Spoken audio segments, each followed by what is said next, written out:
What is up, everybody? Welcome back to the Geek Boutique Podcast. Here, brought to you by your Geeks and Company. Don't adjust your sets. You're not seeing anything. JS is here, but not here. He's a disembodied voice and presence somehow in the hereafter. I feel like I'm a medium now. JS, are you there, JS? Are you... Guys, get out your Ouija boards and see if you can summon JS onto the pod. He is in the background. He is going to be running things in the background as producer JS this week. He is feeling a little bit under the weather. He talked about it last week. I think he's got something coming up the next day, so he hasn't been able to eat anything. He hasn't been able to drink anything. He's essentially just a right miserable bastard this evening, so he doesn't want to take that out on you guys or on our special guest this week, which I'm going to get to here in a second. But first off, my compadre, he's now my buddy Rob the bad guy for the, 8th or 9th consecutive podcast. Back again. Rob, what's going on? How you doing, buddy? I am doing excellent. I'm stepping in for JS today to attempt to do a poor impression of him, speak with Megan this evening. Attempt to do a poor impression of him. Joining us also this week, someone that we've been circling for months now, had on our radar, asked, tried to do, couldn't do, asked again, tried to do. Now we're here. Guys, it is our good friend, Missy Magley Cosplay. Megan. Hi, Megan. How are you? Hello. Lovely to see you guys. And thanks for having me on. It is true. It has been a moment to get me here, and that's all on me. There have been a number of me saying, yeah, I'm free now. And then, oh no, scheduling things. So thank you for the patience, and thank you so much for having me on. Well, apparently you brought your booster club with you. So Natasha Wright is saying, hello, Geek Family, and the ever so beautiful Missy Magley. So Duncan saying, I would miss this one for the world with my beautiful lady tonight. The most beautiful lady ever. Wayne O'Cuppy over here. Kneel before Goddess. Missy Magley has arrived. Meghan, we love you. So, yeah, I mean, clearly you've brought some folks, some fans. How's that making you feel? That's it's honestly, it's so lovely. Like, I mean, people are lovely. I mean, it's, and not all of them are my grandmother's dummy accounts. So, that's pretty remarkable.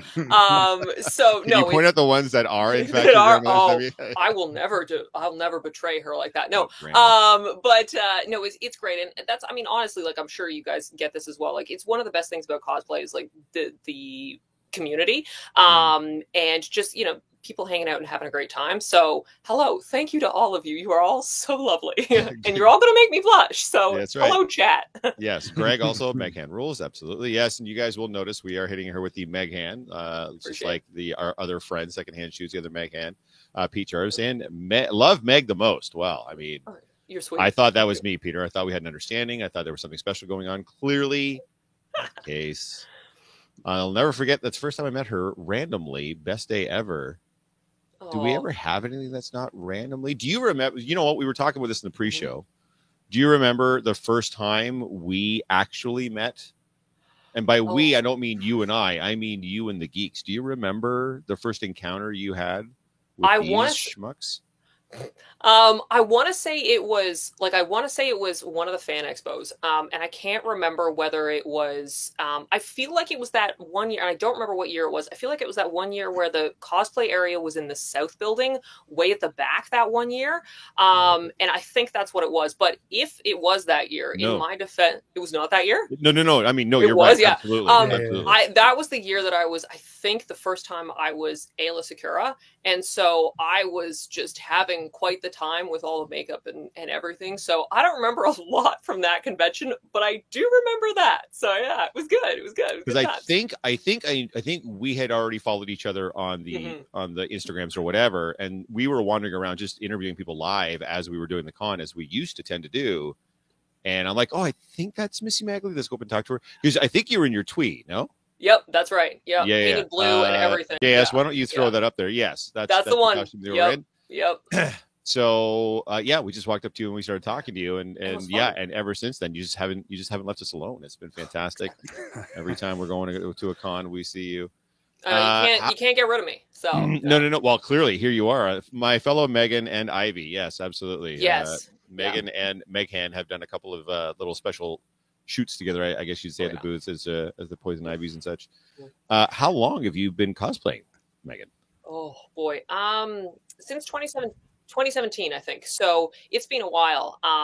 And it's obviously it's changed over the years, right? Like I do count that time, including the sort of COVID time when there was nothing going on. And I think all of us had to try to figure out what the heck do we do with cosplay when we don't have conventions to go to, right? So, but yeah, since 2017. So it's been a minute or two at this stage. Rob, you look like you were looking to jump in there. I was going to talk about sort of the first time that I recall. I wouldn't say meeting you, but I don't remember the one we were just talking about, but I do remember, I think it was Comic-Con, and you had come to our booth and you were doing a photo shoot with our Megan. You were both in your Ivies. And after that, we were doing our meetups down at the bottom of the escalators. And I know I was wearing a Riddler costume that day, which is, wearing the ski mask on my face, right? So we had gone downstairs, and Jeff and JS were off running the meetup, and I think you and Megan were standing there together, and I was standing with Megan because I was kind of doing the like, I'm gonna keep an eye on Megan, our Megan from Geeks and Co, because of the costumes you were in, and I'm just like, there's a lot of creeps here. And then I think because you didn't know me at that time, and there's a creep guy, right there. There's a creep right there, right? And I'm like, oh god, it's me. She thinks I'm me. The creep. That's right. So that's my first impression of. That's hilarious. What I assumed your first impression was. Ski mask on, saran wrap on your head, and duct tape in your hand. And just looming over these two women, right? Right? No, right. I'm there to... And part of the issue is at conventions, like I try to like make sure that I'm not going on face journeys, but I know I do. Also because like when I wear the fake eyelashes, I can't see anything. So I'm always like squinting at people to sort of like, who is that? Do I know them? And they always think I'm giving them the most suspicious look ever. So if that's what you received, please, it was my eyelashes, not me. Well, I am dressed like it wasn't you dressed like that. No. It was my eyelashes. Wink. Yeah. Wink. It's my excuse and I'm sticking to it. Yeah. Is there we usually ask a lot of our cosplay friends this, there's usually some type of a gateway drug, not always, but was it like a transition from Halloween? Were you big into theater? Did you just always love dressing up, or did this just hit you out of the blue? Like, what was your gateway drug to cosplay? I think, like so many people, it was a combination of two things. It was, first of all, I always loved dressing up. I mean, I'm pretty sure you can the pipeline to kid obsessed with Halloween to cosplayer is like pretty much just a direct line, right? And it's definitely the most common answer we get, like the jumped Halloween, right? Exactly right. And like I was the kind of kid I would wear. I mean, like my parents made my costumes for me, and they would, because they're incredible people, they would ask me a couple of months in advance, what do you want for your Halloween costume? And I could pretty much commission my Halloween costume, which has completely spoiled me for everything. But it was that, and I'd wear. I know it was a pretty sweet deal. And also for me, it was that I just really like Star Trek, and I had I'd seen so many. I'd gone to Fan Expo in 2015, and the thing I was most struck by was all the cosplays, obviously, but specifically the few Star Trek cosplays I found, because I thought I want there to be more, and I've always really loved Data, so I thought, I guess I'm going to have to learn how to sew. And then after that, I thought this is going to be a serious problem for me. This is way too fun. This is way too much of a good time. And then it's just kind of everything devolved from there in the best possible way. So yeah, Star Trek and costumes, which I think are two good gateway drugs to have, absolutely. Yeah. Can't go wrong, right? So was Data your first official, what you would consider to be your first official cosplay? Yeah, my first official cosplay. And it was interesting. Whenever people, I always love it when people come up and say, I'm sure you guys get this a lot too. People come up and say, oh, this is my very first convention ever, right? This is my very first time going to a convention. It's such a sweet experience when somebody does that. But for me, my very first, it wasn't my very first convention. My very first time in cosplay was Data. So all the body paint and then the contact lenses and the wig and everything on Saturday at Fan Expo. And so that was just dove right into the deep end. Eh? Yeah. Now that's my second version of Data. So that's my updated version, but that's also with my dad, who is, so if anybody ever sees me around with this fellow here, that's my dad, my Captain Picard. So, that's awesome.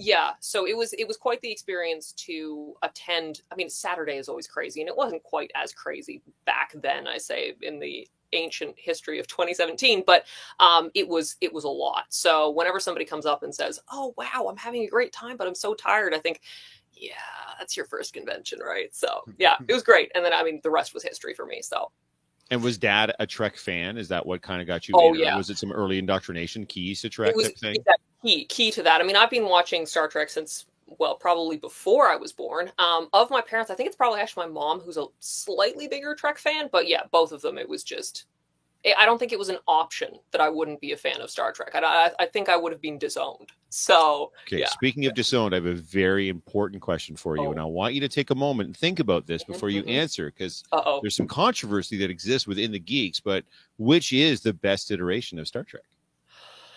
Ooh, okay. So I have to say Deep Space Nine. Oh, for the love of Pete! Please, I can't believe he's not jumping back on right now. He's freaking, absolutely freaking the fuck out. You see, this is the thing. People who like Deep Space, we can't help it, right? It's just there's something. Try harder. Try harder to help it. Try harder. I mean, my second favorite. I mean, I never tell anybody what Next Generation is like the classic. I have to say, but yep, there he is. Right? Yeah. You see, we're vindicated. We are correct. Anybody else who disagrees with us is just quite frankly incorrect. Right? Yeah. Deep Space Nine. Can't go wrong. Can't go wrong. Yeah. Yep. I think you think we can go wrong. You're like, you can't go wrong. Absolutely can. Yes. TNG, bestest then Voyager. Thank you, Crystal. Thank you. You're redeemed, Crystal. That Voyager comment's a little bit sus, but definitely TNG. Yeah, that part. No. Definitely TNG for sure. Because I did notice you've got, and I don't know if JS can pull it up and find it. It's part of the image package that we put together for you. But your Jadzia is bonkers. Because you already have a similar, like it's, and I know some of us do this anyways, but we kind of try to sometimes stay in our lane and lean into somebody that we clearly have some sort of a natural look for. You clearly look very similar to what's the Terry actress? Farrell. Yeah, Terry Farrell. I was like Terry Farrell. I'm like, no, that's not it. I know I'm close. Yeah, Terry that's Farrell. it, right? Yeah. So when I saw that thumbnail or whatever of you and Jadzia, I was like, wow, that's like, it's so suited to you as far as that goes. I don't know if I've seen it. Like, when was the last time you threw Jadzia on? I haven't worn that in a long time, because I think that was one of my earlier cosplays. And yeah, I mean, I totally right. I try to do that as well because she's tall, she's brunette, and I thought, I don't have to wear a wig, thank goodness, right? And I thought, I'm going to take advantage of that, and also, I love Jadzia, because I mean, I'm sure everybody else gets as well. I have people ask me like, why don't you cosplay? I don't know, someone like Padme or Leia, and I'm like, dude, I'm 5'10" and a half, right? This is gonna look ridiculous, right? So yeah, no, and Jadzia is a fun one to cosplay just because she's so fun. You get to have a lot of fun with it, because it's fun to interact with people as Jadzia, because she's a riot, right? So she's a smart ass. She's a good time. Yeah. She's absolutely. So early in life, mom and dad exposed you to Star Trek. Mom and dad also are largely responsible for your love of costumes and such. So you hit the ground running with Star Trek as your first cosplay, and then you stick with some of your sci-fi stuff, but you do start to expand out. The cosplay that I see talked about you the most is your Asajj Ventress. Because the work that you put into that and how much people respond to it when you're there. Now, guys, I want you to take a look. Megan, show us how much hair is in fact back there. Give us that's a lot of hair to be looking that good while bald. Give us some insight into, one, what led you to want to do this particular cosplay, and then two, how in the fuck do you pull this off to a point where it looks, I've never seen bald cap work this good outside of like a professional production. So give us some insights. How did this come together? So, I mean, I think tackling Ventress was something, it was my third cosplay that I did. Cause I mean, again, like a lot of cosplayers, I thought I can try that. Right. And I started with latex bald caps, and quickly anybody who's ever worn a latex bald cap goes, yeah, I'm not going to do that again. But mostly what I did is I like to use a whole bunch of tricks for this, because there's no way that I can get my hair completely under the bald cap. So what I do is I braid it and I put it down my back. So in every Ventress I've ever had, like my braid is kind of like actually usually tucked into my skirt underneath my shirt. It's very glamorous. And then I sort of like slick it back from there. But it's, anybody who complains about bald caps, I say, yes, absolutely, you are correct, because it's the largest amount of like crying I've ever done in cosplay was trying to put on bald caps. Including like the most recent time I put on Ventress, I shredded 2 bald caps, and then the third finally glued down. So yeah, no, it's a lot of work, I have to say, to put on, but it's really, really fun because it looks just so different from the way I normally look. I mean, I had a conversation with a neighbor once who did not recognize me at all. And then he saw me going into my place and was like, "Oh, wait, whoa, who are you?" And I was like, "Oh, you did not recognize me." So, it's a lot of fun. It's really challenging to do. Anybody who wants bald cap tips, I recommend a plastic bald cap, acetone, and patience, and then you really can't go wrong with that. But no, it's a lot, and it's a lot of using tricks to hide certain things. Of for instance, now I don't block out my brows anymore because the little bit of texture of my eyebrows kind of contrasts with the tiny seam there, and makes it less visible. So yeah, it's just all about learning tricks and experimenting and being prepared to shred 5,000 or 6,000 bald caps before finally applying the right one. And when it's time to go from the person that we're looking at on camera right now to this, what kind of a time frame, like how much time do you typically have to set aside? How long does it take you to turn into a Sage Ventress? So it takes that particular photo, I think it was about 7 hours. So that, so that was a lot. And it was 7 hours. And part of that was the fact that my airbrush clogged half the way through. And so I spent 45 minutes trying to take this enormous clog out of my airbrush, but that's part of it. And the other part is, like, even getting into the costume is relatively simple, because it's all just pieces that come apart, and I try to make things as many separate pieces as possible so that it's very modular. But yeah, it's a lot. So that's why I wake up early. I get early. You have to wake up the day before. What are you talking about? Wake up early. You're I don't go to bed. Right? What do you mean you wake up at midnight? I don't know what you mean. Right? No, literally, it's that, and that's also why people say, "Oh, there's something at 10:30," and I'm like, "You think I can make it to a convention at 10:30? Like, not a chance." So yeah, that's why a Sage is not one that I wear too often.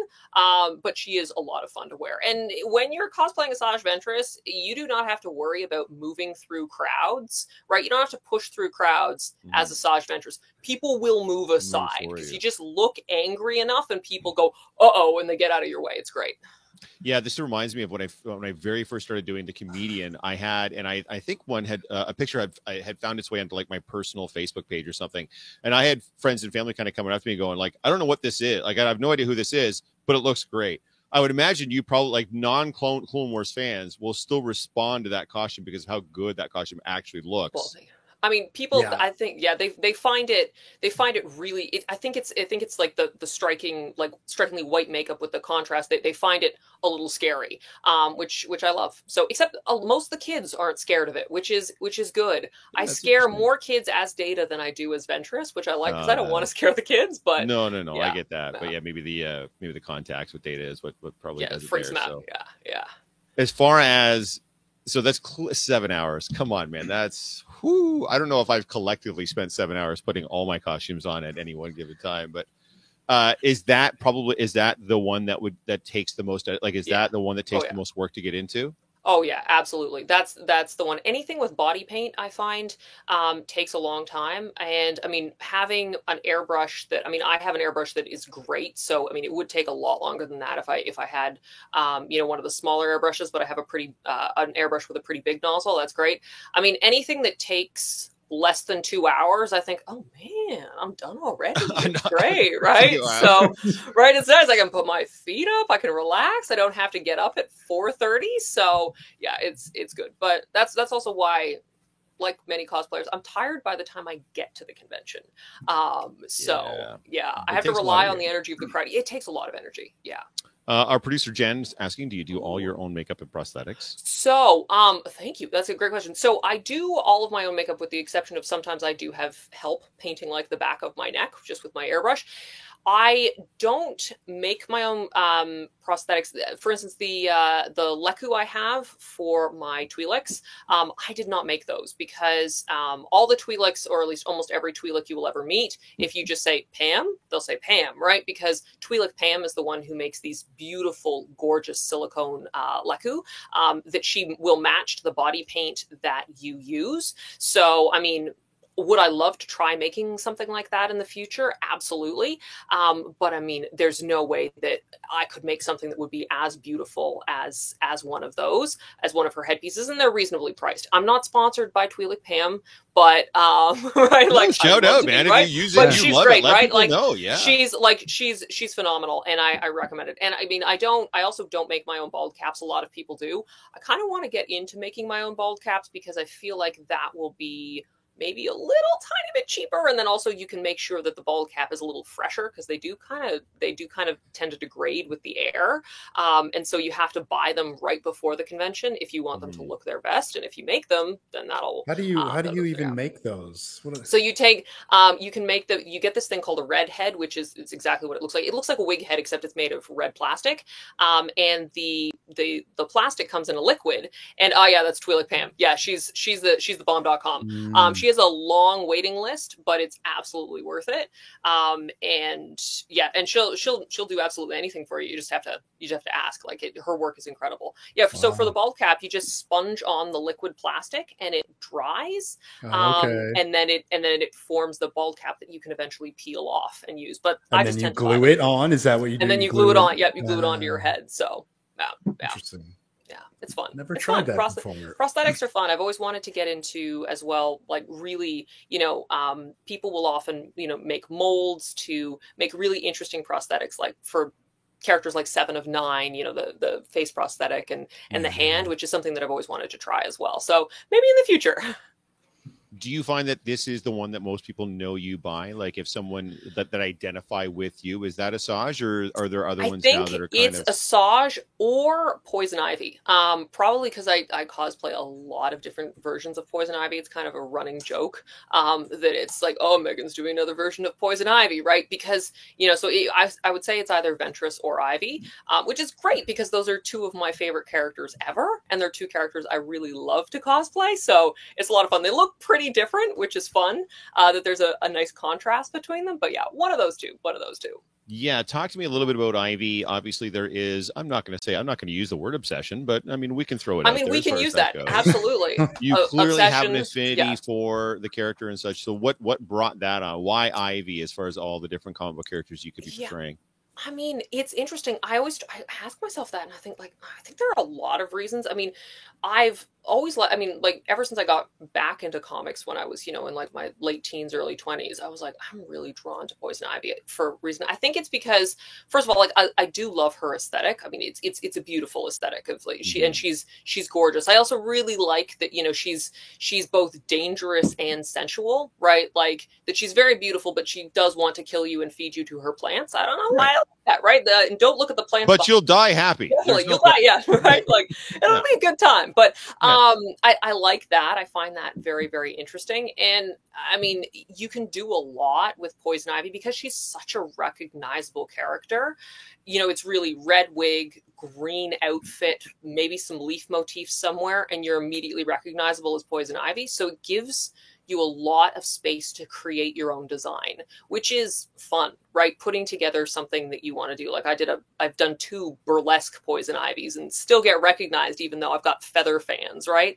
Yeah, that seems to be the one where you get to express your creative outlet. Like you really get, because like you're saying, because you can pretty much, you can mix and match, you can do whatever you want with it, and people are still going to know, oh, clearly she's doing Poison Ivy. Poison Ivy, right? So, there's a lot of freedom there. It's just in a lot of ways a lot easier because replicating a costume that's, specifically from the screen or from a comic or whatever is often very, very, very challenging, especially when the source material is not live action, right? You think, oh my gosh, right? Like this is not a real person. How can I carry this off, right? But when you do your own design, you can do whatever the heck you want, which is great, I have to say. So yeah, it's fun. It's fun. Do you have of everything that you've done? I don't know if you've kept track of how many different costumes you've done, but do you have a personal favorite? Personal favorite costume? Now hold on. Is there one that you hold in your heart as a personal favorite, but is there one that's also just your favorite to wear? Because sometimes those can be 2 different costumes. I think they're actually probably the same costume. Okay. And they're probably my Vala Maldoran costume. Vala is a character from it's the wrong side. This character right here sitting next to me. Yay, because I'm not obsessed at all. No, She's we a can tell. character from nobody can tell I'm obsessed with Stargate. Don't look at anything behind me. No. But she's a character obviously from Stargate SG-1. This is that's her, right? I love wearing this costume because it's, first of all, it's reasonably comfortable as far as costumes go. It's the number one question I get, is that corset uncomfortable? It's like, most corsets, if you make them properly, no, they're not uncomfortable. They give you lots of back support. It's not it's not uncomfortable. It's relatively easy to put on. It takes a while. I was really pleased with how the costume turned out. And she's just a character that is just very, very dear to me because Stargate's very dear to me. And so I would say that Vala is my favorite costume to wear and was also probably my favorite costume to make as well, just because there's a lot in there that's lots of fun. And that's actually the single costume I've worn the most to conventions. And this is, whenever I say this, people are like, that's a lot of times you've worn it. I've worn it 4 times at conventions, which for me apparently is a record for a single costume, right? Because most of my costumes are like 2, maybe 3 times that they see at convention, but that one has been 4 so far, and maybe more. So yeah, Vala, I love her. Apparently apparently the folks in the chat are looking to discuss some London Comic Con. You were at London Comic Con this past I was at weekend. London Comic Con. That is right. Because I am not because I'm not as brave as everybody else. I was just there for one day. It was actually my first time at London Comic Con. Yeah, and honestly, I would not have gone had y'all not recommended it. I was kind of thinking like, oh, should I do that? And then I heard that for Geeks and Company, it's your favorite or one of the conventions. It's our favorite. Yeah, right. So I thought, okay, I'm sold, right? And it was I see exactly why you guys like it. It was so much fun. It's a smaller con, but the atmosphere is just so much fun.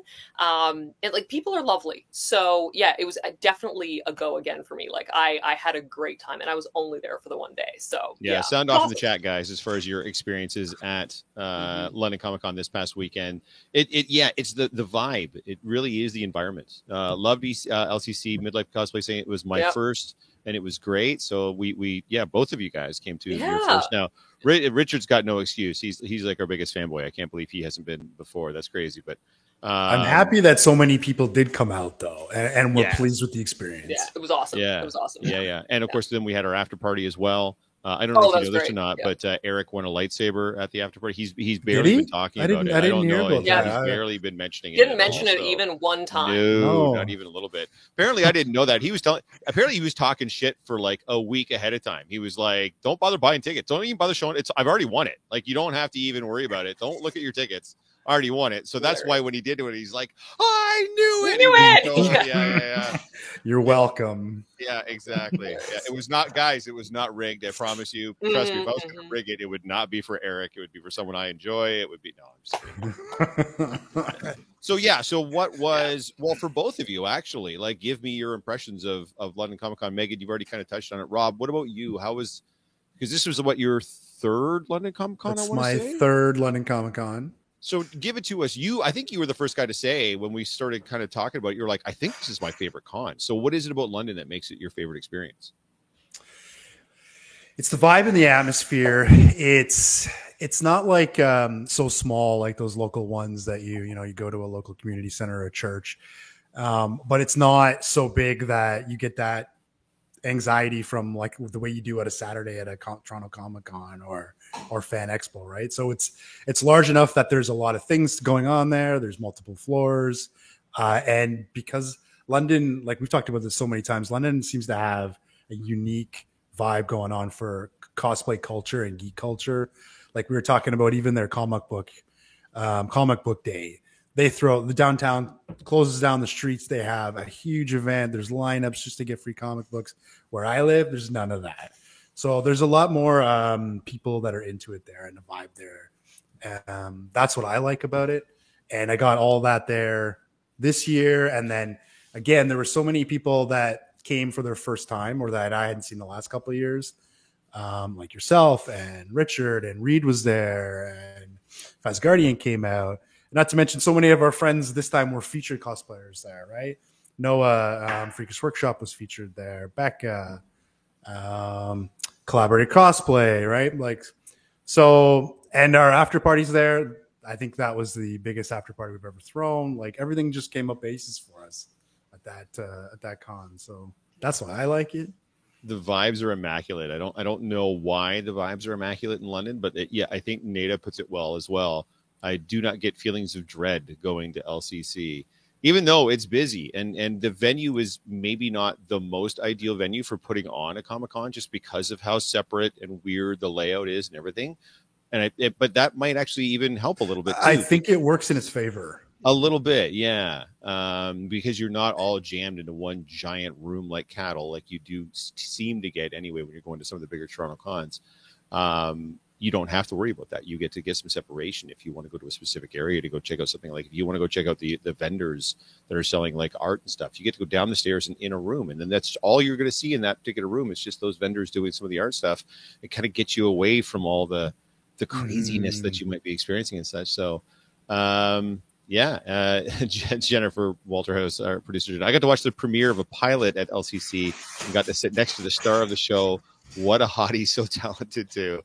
Not even going to address any of that. So Megan, so it was our influence that got you out for the first time, which awesome. That's fantastic. Absolutely. Your overall impression, would you be going next year? Would you be looking to do two days maybe in the future, whatever the case may be? A good time for you, obviously. Yeah. Oh yeah, it was great. And I really regretted not doing Sunday because I thought I'm going to be too tired for Sunday. Because, I was just kind of looking for kind of a send off to the convention season that wasn't Fan Expo. Because again, don't get me wrong, love Fan Expo, but Fan Expo is Fan Expo, and that's all I'm going to say.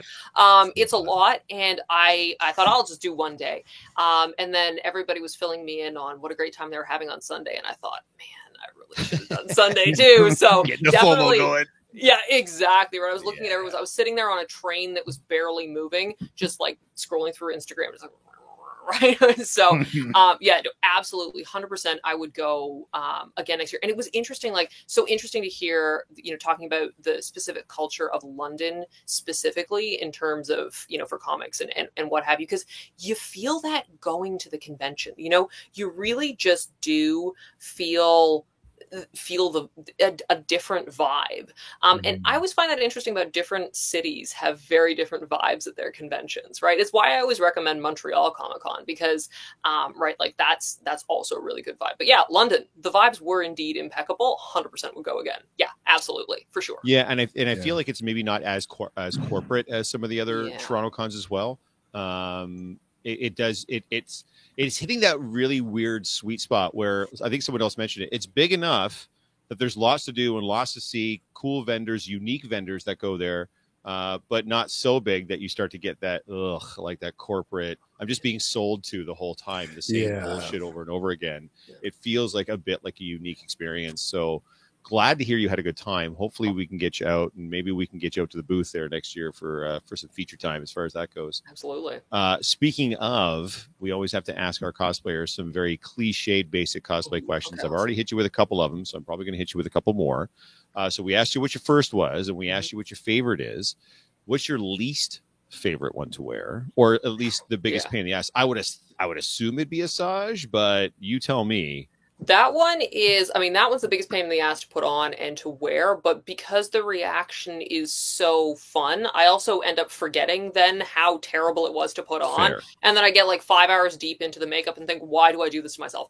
I have to say the one that was the most cosplay story ever. Yeah, right. We're why am I torturing myself? Why am I doing this? Like people, you just spend the whole time complaining. People are like, isn't this your hobby? You do this for fun? I'm like, oh no, I love it, but I'm going to complain about it, right? I'm going to complain the whole time. 7 hours of makeup. Right? Exactly, right? But I have to say the one that is the least fun to wear is, I think I wore it only twice. I did a cosplay of Medusa from Inhumans, sort of like based more on the comics. And that wig is the most miserable experience I have ever had in my entire life. Right? You look at the thing and it tangles. And I spent a lot of time trash talking Serinda Swan's wig in the obviously in the show. And then after I tried to make a wig of my own, I thought I'm not gonna talk. No more shit talk. I'm not shit talking anymore. Like I get this now, right? So that I have to say was that was not a good time, because that wig is just I mean, So has I that been love the look of it, retired? but Like we yeah. will never see that again type of thing? Or would it have to take Yeah. a very specific set of circumstances? It would have to take, it would have to, probably money. Somebody would have to pay me literal money to put that thing back on because I'm like, nope, never. You heard it again. here first, guys. Yes, If you want her to be exactly. Medusa from Humans, Yeah, cough yeah, up the right, dough. so, exactly. 'Cause it was, So the cliche list of questions, I got a few more. Yeah. What is the white whale? What is the one cosplay that the dream that you would love to do that you've not had a chance to do as of yet? So there's one that I have been trying to do for so long, and I almost don't even want to mention it because I feel like I'm going to jinx it, but just kidding, I'm going to anyway. So I have been trying to work on, because I'm the way I am, I was like, you know what I really want to do? I really want to do Hawk Girl, right? This is what I want to do. And I want the wings to move, and I want them to be huge. You and I are going to talk right after this. Okay. This is a question I had lined up. I have some insights for you. In fact, we might be able to do something parallel. You know what? You go ahead. We're going to talk after this. All right. Remind me. Right. Yeah. Because I actually got to a stage where I prototyped these articulating wings twice, and then they're so heavy and, they're so unwieldy that I just couldn't get them right. And so I sort of continue to pick back up and put away the Hawk Girl, and every time it gets a little bit closer. But like, that's the ultimate dream, and that's the one that if I ever take Hawk Girl to a convention, this was just, I could probably stop cosplaying after that, because I will have absolutely peaked in my own mind of what I want to do. It's just because, who doesn't want wings that move and like articulate and like, it's so fun. And I got pretty close. Like, I got a set that I was working with the actuators and everything. And I just thought, man, it's just, I'm so close. I can't quite get there. But yeah, I'm in the exact same boat. Fun. So it turns out we don't have to talk, because it sounds like you're at the exact same stage I'm at. So that's cool. We can compare notes for sure though. Cause I've also run into a couple of snags on mine, and same thing. I'm kind of like really close, and I just need something to get over the hump and such. So because articulated, who doesn't want articulated wings? I mean, that's exactly dope, right. So. Like, and I thought, because I'm tall, I'm like, they should be really large. It should be a 12-foot wingspan, right? And I was like, you know what I want? I want my wings to look better than they looked on like Hawkman on Smallville. And then I thought, oh yeah, sure, Megan, like you're gonna be able to do that, right? Yeah. Professional costumer over here. Let me go ahead. Right, yeah. But yeah, someday. And then the last cliched question I'll hit you with, and then we'll spike off and do some more things. But what's coming up that you feel comfortable releasing? Like, what are you working on other than Hawkwoman? But what are you working on that you're ready to let people know? Presently, the number one, I often have a couple things that I'm thinking about. I've waited, what cosplayer says, I have zero ideas, right? Who says that? Yeah. No, said no one ever. But right now, I think the thing that's occupying the largest amount of my attention is I'm doing Emma Frost. So that was one where I've really wanted to do my own design of Emma Frost for a while. And so I'm taking a lot of inspiration from her Hellfire gala looks, and then also just from like the classic look.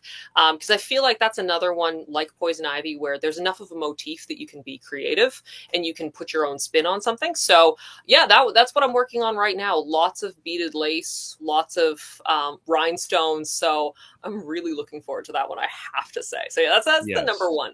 Yeah. Our Megan also, probably one of her, like, I think maybe I didn't meet her as Emma Frost, but that was one that she did too. And same thing, like there's, even in the comics, there's so many different interpretations of her outfit. And then you get to do basically what you've done with Poison Ivy is you can just reinterpret it kind of any way you want. Because it's pretty obvious, like when you're doing Emma, like as long as you're all in the white and you've got some sort of like I don't want to say a sexy motif, but I mean, she was obviously portrayed in a certain manner, right? Yeah. So as long as you're kind of getting those vibes, I feel like you can almost piece together any way you want. Mm-hmm. You know what I mean? Like, I think Megan, you can correct me if I'm wrong. Our Megan, editor Megan, there she is. Oh my God, yes, Emma. I think hers was like, I think she had some sort of inspos, but I still think it was like her own take on it type of thing. And I think she's looking to redo hers. And I think she's going to do like a different interpretation yet again. So I think it could be a lot like your Ivy, where you could mix and match pieces as you're going through. And just be like, oh yeah, that'll look good here. Oh, maybe I want a cape this week. No, now I don't want a cape this week. I want to do whatever. You know what I mean? So yeah. And we've got some X-Men in the group, so that should work out pretty well. Yes. Mm-hmm. Right. Yeah. As far as the group cosplay versus the singular cosplay, I think it's pretty obvious that you can garner more attention, I guess you would say, being part of a group, and especially if you get a big group that's a popular franchise that people like, versus do you have like I don't want to say a preference, but your experiences having done solo stuff and then having done group stuff, where are you at on those two sort of motifs? So, I mean, group cosplay is something that I want to do a lot more of. I haven't done very much of it. And again, if anybody, I'm going to look directly into the camera now. If anybody wants to do group cosplays for Stargate, come here, right? We're gonna get to we're gonna get to the Stargate stuff. I'm kind of leading it because I know once we get you started on it, you're probably never gonna stop, right? Sit back, gentlemen. The show's mine now. Exactly, right. But I really want to do a lot more of that. I haven't done a huge amount just because, you know, it's hard to coordinate. And I know you guys understand that, putting together like, no, really, you do, right? And it's sort of managing it. I mean, I make cosplays for my dad as well, because he's great and he holds my stuff and carries my stuff. So what I do is I like to make cosplays for him. But even coordinating just the two of us show up from something, I think this is so stressful, right? So by the way, Mad Xavier vibes. Oh, you know, okay. So I'm just saying. Yeah. It's a good, and honestly, I'm a Frost, and I'm like, come on. That's what I'm saying. Right? Like we could make this happen. So, and you know, that's stressful, but it is.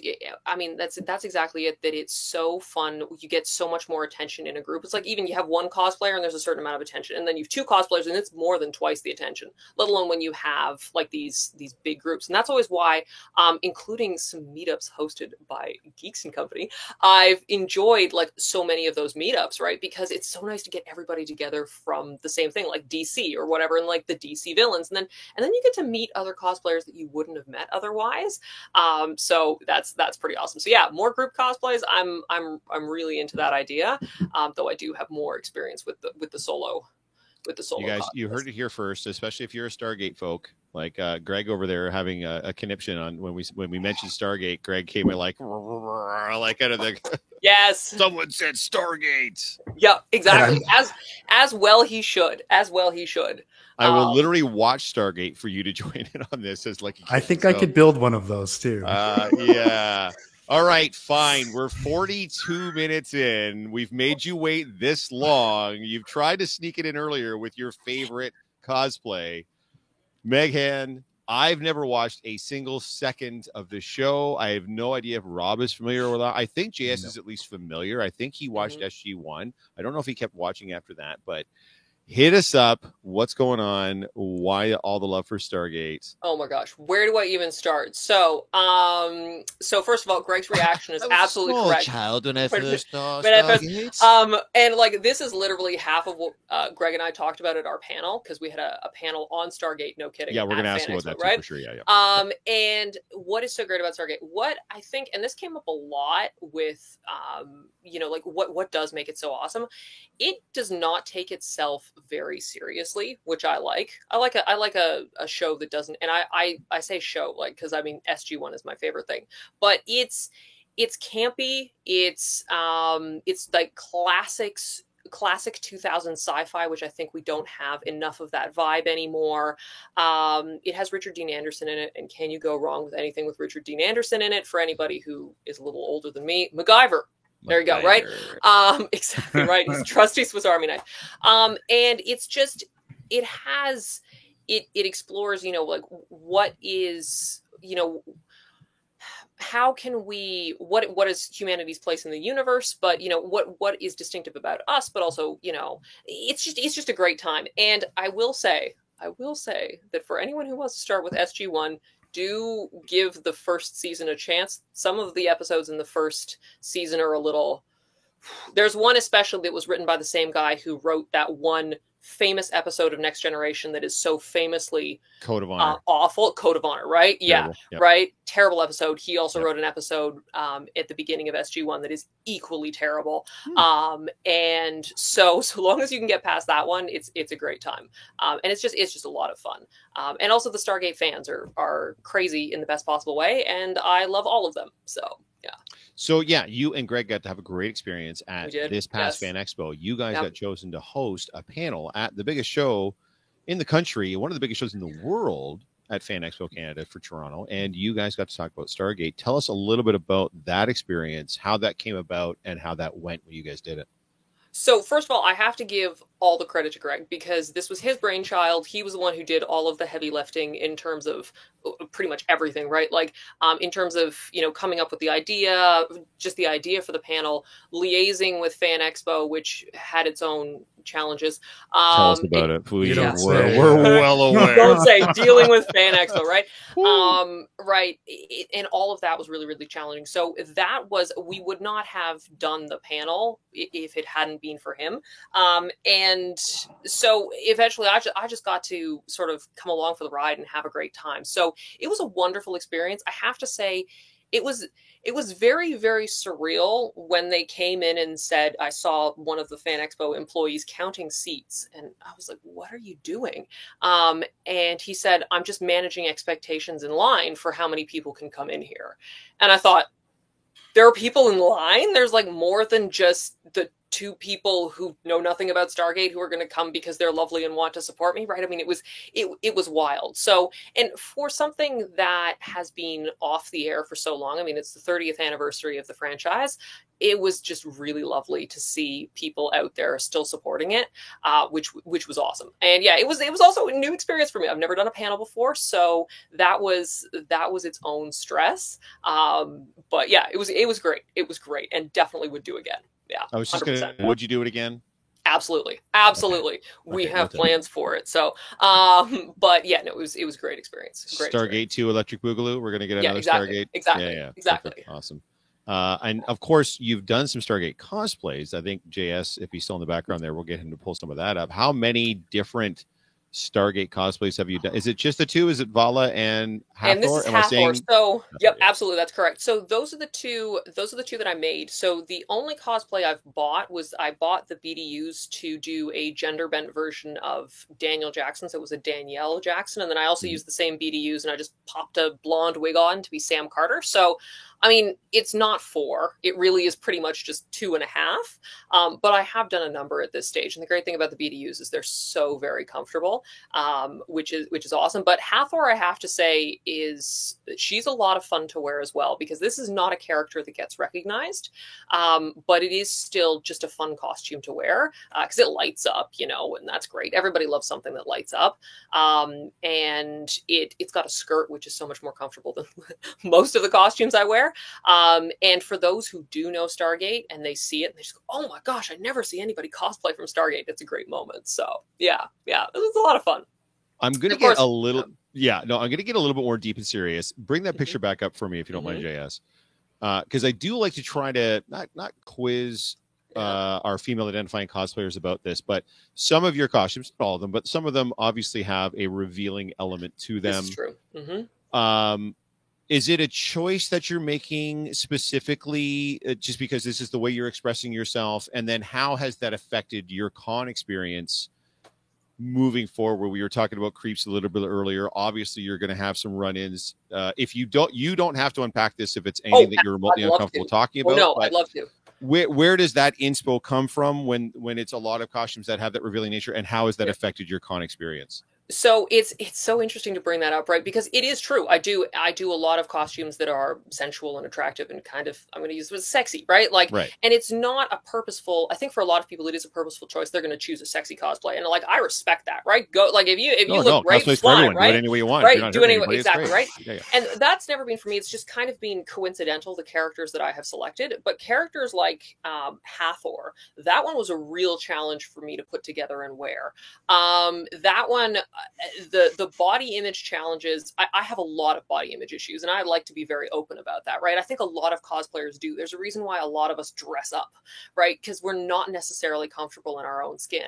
And when you're another character, it's not you being confident, it's the other character being confident, right? So Hathor and I would say Hathor and Ayla Secura were my two most challenging, because there's a lot of skin on display for that. And that was really, really hard. But once you've been at a convention a full day, it's kind of hard to have body image issues because you're just so tired. So it's psychologically like the best possible kind of like psychological exposure you could have. It's just a great form of therapy. And by and large, people are good about it. People tend to be very respectful. I once had a lady come up to me and say, just a complete stranger say, "Are people being nice to you?" And I said, "Yes, they are." And she said, "Good, because there is a person under there." And then that was it. That's all she said to me. And I thought, yeah, excellent, thank you. Right? This is very, very wise. But there are, and I doubt I'm the only person to say this, there are a lot of, there are creeps, right? And part of the thing that's good is people say stuff now. You know, when somebody does something that's not okay and that's not cool, somebody will step in and say, no, right? This cosplay really is not consent. And that's not cool to treat somebody like a piece of meat. But I do have to say that was one of the reasons why I almost didn't wear Vala to a convention, because I'd posted some pictures and videos and what have you online, and some of the reactions that I got were pretty colorful. And I thought, ooh, I'm not sure I want to experience this in person, but it was worth it in the long run. So yeah. Is there anything that's come down the pipe, like a costume that you've looked at and you went, maybe that's a little too much? Like, is there anything where you kind of had to back off a little bit, but like, okay, maybe that's a little too much skin, or maybe that's a little bit too much on the sexy side? So far, no. Okay. So far I haven't. It's kind of been, there have been some, like Hathor, I was like, am I actually ever going to wear this to a convention? It was more of a confidence thing. But so far not. And I'm kind of proud of myself for that one, because some of them were really, really challenging for me to wear. And of course, everyone's so kind that, you know, if you say something, they're like, no, you got nothing to worry about. Don't worry, cosplay's for everybody's body and everyone's bodies. And I'm like, thank you. That's so lovely. But it is still. No, but once you get in here, like anybody can say, and of course, we've talked about this on the pod before, but you can get a million compliments and just nothing. You get one person that says something remotely shitty, and that just lives rent free in your brain. It just drags you down so hard. And unfortunately, I feel like because there's no barrier to entry for cosplay, because like if you have a costume and you go to an event, you're a cosplayer. There's no test. There's no hill to climb, right? So because you don't have to be a license, there's no barrier to entry. It's all sorts, and you're going to get some people that maybe don't have the social skills, or maybe don't have the wherewithal not to just go up to you and say, like, I've had so many experiences, not just on the sexy side, but so many experiences where you're just getting unsolicited feedback from people. But like, this is wrong, or that's wrong, or whatever. Can you recall, like, even outside of the sexy side, which, by the way, thanks for going into that, because I always like to talk to some of our cosplayers that do indulge in that a little bit, and where that inspo comes from. But have you had some experiences that you can detail where people have come up and been like, oh, that should be, those gloves are the wrong color, or that zipper's in the wrong place, or whatever the case may be? And by the way, just so you guys know, it's always other cosplayers. It's never the normies. The muggles don't come up to you and go, that's wrong. It's always other cosplayers that are going to drag you down on this shit. Give me some examples of some of your experiences in this arena. So it's fun. I've had a lot. And it's interesting. The two costumes that make fans the angriest are my versions of Data and Ventress. So I remember, and it's so interesting that the moment I heard you say, like, you can have a million compliments, but that one negative comment sticks with you. I was immediately thinking of the one that I thought about. So again, that very first time I ever cosplayed, I was Data. I was nervous. I had no idea. Like, this was my very first time in cosplay. I had not even arrived at the convention yet. I still remember where I was. I was outside the convention center, and I heard somebody say, of course, they were in a Starfleet uniform themselves, and they said, "Girl, Data, that's a bit far." And I thought, buddy, right? Like, I am not even at the convention yet. I'm not even there yet. Thanks. Calm down, right? I'm just going to turn around and go home now. Yeah, like, seriously, I was proud. I was proud of myself for, like, even getting to the convention after that. And it's interesting, I get those comments, the majority of those comments are for Data, because people do not like any form of gender bending. They don't like it, right? I know. They're like, Data's not a girl. And it happens the same way for people who, you know, are like, you know, sort of more mask aligned when they cosplay a character that's femme aligned. And they're like, oh, right? Like it makes people so angry, and you think, what are you so angry for? Like, calm down. And then the Star Wars fans, don't get me wrong, I love Star Wars fans, but Star Wars fans love to point out if you're a Asajj Ventress and you have lightsabers that don't have curved hilts, and they're like, they're not curved, and you think, you don't have anything better to do with your time, buddy, right? Like, have you ever tried to do a saber spin with a curved hilt saber? No? Okay, right? So yeah, it's always interesting what people choose to nitpick. Yeah, the slaves to accuracy, I get it, but I mean, and it's okay if you want to be a slave to accuracy, and that's going to be what makes you happy. If you're going to choose to cosplay something and you want everything, every detail down to the absolute last, but that's on you, and that's cool if that's what you want to do, and that's the I don't know, the heights that you want to put yourself at. But why are you putting that on? What is that doing for you to put that on me? I literally had someone tell me once that my gloves for Captain America were the wrong color, which, by the way, which was funny. I was like, actually go look it up. These are the right color. You think they should be blue with the rest, but they're not. They're actually like the olive green that he wears. Anyway, so I felt a little bit better at that point. Like, what? But at the end of the day, I was just like, why are you coming? What happens in your little brain that you think I better let this person know that they're doing it wrong? Like, as though I'm going to be like, oh my God, thank you so much. I'm going to go change everything about my cosplay right now because of what you said. Yeah. It's wild. It's wild. How often do you get, because I get this quite a bit because I think just because I'm older and I have a certain look, but how often do you get people messaging you be going, oh my God, you would be amazing as this or that, like recommendations for cosplay? And if so, what's like some of the wildest ones that you maybe got that you can think off the top of your head? I don't get too many of those. I mean, a lot of, okay, so some of them that I get, I'm gonna make everybody really mad. I know nothing about anime, and so a lot of the not gonna make anybody on this channel mad. Okay, Don't worry. Good, right? So I get people in my inbox so well-meaning say you should be this character from this, and I have to Google it, and I think, thanks, right? So luckily I actually don't have a lot of that, where people will say that, which is good because it would give me way too many ideas. But maybe, yeah, I don't know. Maybe it's just you heard it here, guys.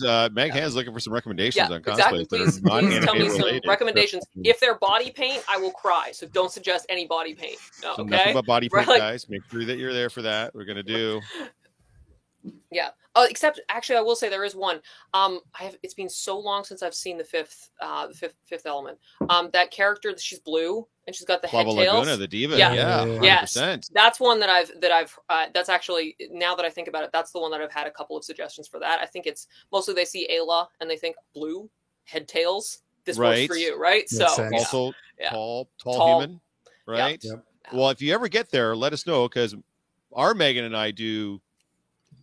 She does Lilu and I do Corbin. So if you ever get there she is right there. She's like, oh my God, yes, please do it. Group cosplay.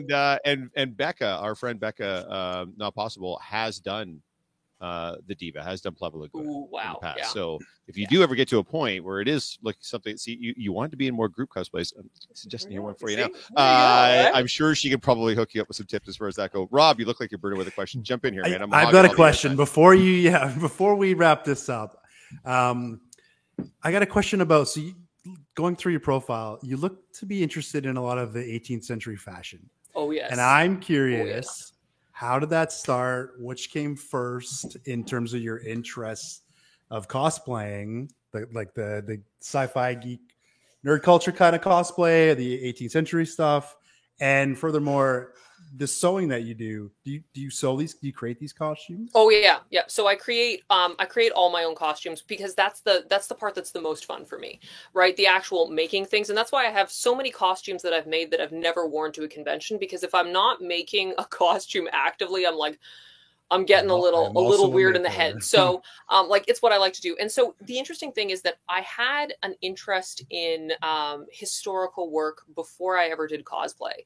And it actually comes from a long time ago when I did a project for a school fair that I was interviewed by Breakfast Television in a costume. I was dressed as Sir John Franklin, the explorer. It's a long story, but I was 12-year-old Megan. I'm sure that you could find it in the archives somewhere. Like 12-year-old 12-year-old Megan dressed up like an explorer from the 1800s. But like that just like gave me something where I really wanted to do historical work. But historical work is so complex, and there's nowhere to wear it, right? There are no conventions. I mean, there are Renaissance fairs and what have you, right? Captain Renaissance Fair here. Next weekend, there's a Red Fair. Which I've Real never talk. been to one, and I've always wanted to go. So I'm Megan. like, yeah, I know. You're talking to the right guy. I know. Not right? only I've do never we been do to one. Saturday, we do while we're doing Lord of the Rings Saturday, Sunday at Ren Fair. Are you doing We're what you did time- last year? We're traveling? time travelers, so we go in our Trek gear as essentially a landing party breaking the Prime Directive, Amazing. and we have one of the vendors put a Delta on and like Piss "Hello, off can I everybody have at a the wood?" Ren and then Fair. says it's like, I've been on this research mission for 6 months. You're blowing our cover. What do you think you're doing? Like we did all of that last year. We probably had like 12 of us show up in our Starfleet uniforms last year. We're That's doing the so exact fun. same thing this year. But I mean, great. history dress and Ren Fair. Like, how have you not married these two things together? Yeah, I mean, it's because I think it's more that my area of interest is the 18th century, and I just like the silhouette. And Mm. so Ren Fair is obviously a little earlier than that. Right. But I mean, I do want to actually, like be working on like historically accurate, like medieval wear or even some Renaissance garb. So I'm this close, and probably now like this close to going to some sort of Ren Fair because I've always wanted to go to one. It just has never worked out in terms of schedule. But yeah, Oxford Ren Fair. I know. Yeah, that work is just as amazing as all Thank your you. other work. So yeah, Thank Yeah, you. no one's going to Try it. hassle you. Sorry, let me Right. rephrase. You might get hassled by one or two of the absolute purists that are there because I know they did hassle our Star Trek group last year. They're like, why aren't you guys at your Comic-Con? What are you doing? I'm like, I paid for my ticket. I'll do whatever the hell I want. Yeah, exactly. Our good friend Megan is also a vendor there. So if you ever want to if you ever want to explore that, you've got friends that will be there that are happy got the for you to squad. come and hang out Yep. and do stuff with, and you can even throw some Trek on the Sunday and have a good time being part of the landing party as far as that goes. That's a great question, Rob. I would meant to get to that at some point before we get out of here. And I felt like we couldn't end this without asking that question because it's been you sticking in my clearly have mind. a passion for it. Yes. Yeah, because you I've seen clearly have a bunch of passion your for stuff. it that haven't seen at con. So I wanted Passion, to know. obsession. Yeah, And I am actually looking forward to, I've always wanted to do an 18th century Poison Ivy. So I might end up doing that one soon. I was inspired, like I've always wanted to do one. And then I saw Crystal do her 18th century Joker. And that, of course, just like blew my mind. I mean, she was very kind and let me just fangirl over that for No, it's a couple awesome. of hours. And Of she looks course. spectacular. So Yes. I thought, oh man, I feel like this is the push that I need. So yeah. And her Yeah, Scarlet I mean, Witch, but- her 18th century Scarlet my Witch gosh, is it's fantastic beautiful, too. right? Like, Yeah, all of her 100%. work is gorgeous. So Yeah, and marrying she's the a- stuff she's up a- though.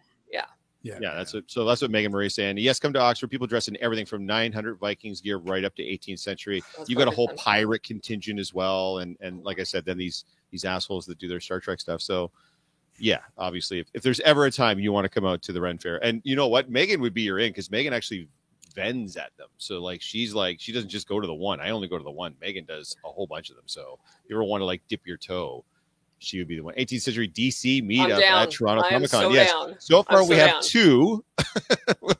We have Crystal and we have Megan. The rest of us are just going to be snapping pictures of you two, I guess, because I don't even know what I'm good what would with an that. 18th century Joker or Batman in a dude costume even look like. I have no idea. I've never done anything as far as that goes, but not that I wouldn't be willing to give it a shot. But JS says he's down. All right, yeah. I'm There down. we go. Yeah. Guys, if you want to check out Megan's work, I'm guessing they can go to Missy Magley Cosplay. What is That's the best right, yeah. way to see what you do in this particular field? Ooh, well, it's always a cosplayer's favorite question, isn't it? I So Social definitely Instagram. I'm on Instagram as Missy Magley, and that's probably, I'd say, where I'm the most active. Yes, that is me. And I also have a YouTube. Which is Missy Magley Cosplay. And that's where I post more of my sort of longer videos, my con vlogs.